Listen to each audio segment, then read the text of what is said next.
Jelang laga PSM Makassar versus Barito Putra, kabar buruk menghampiri skuad Cuku Eja.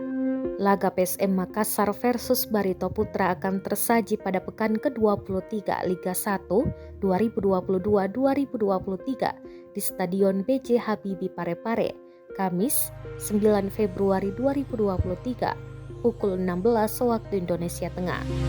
Partai pekan ke-23 Liga 1 2022-2023 ini tentunya penting bagi skuad PSM Makassar untuk dimenangkan.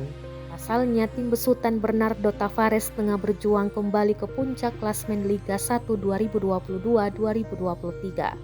Saat ini PSM Makassar berada di posisi 3 klasmen Liga 1 2022-2023, terpaut 1 poin dari Persib Bandung sebagai pemuncak.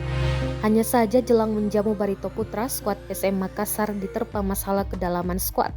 Sejumlah pilar utamanya diprediksi bakal absen, bahkan 3 diantaranya yang kerap bermain sebagai starter sudah dipastikan absen.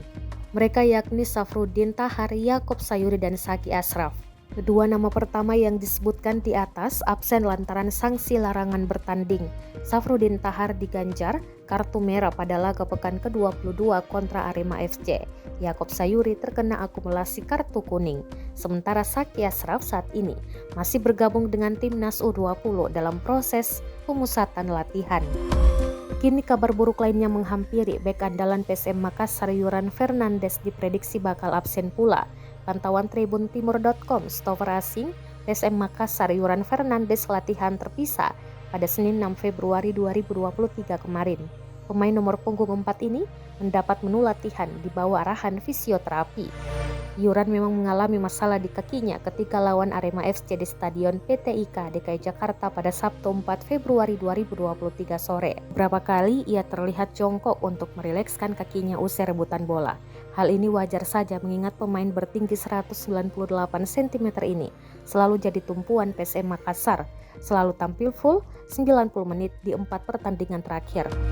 Selain itu, striker naturalisasi Pantai Gading Indonesia Donald bisa tidak terlihat di sesi latihan tim PSM Makassar. Belum diketahui alasan absennya pengoleksi 1 gol tim kebanggaan masyarakat Sulawesi Selatan ini.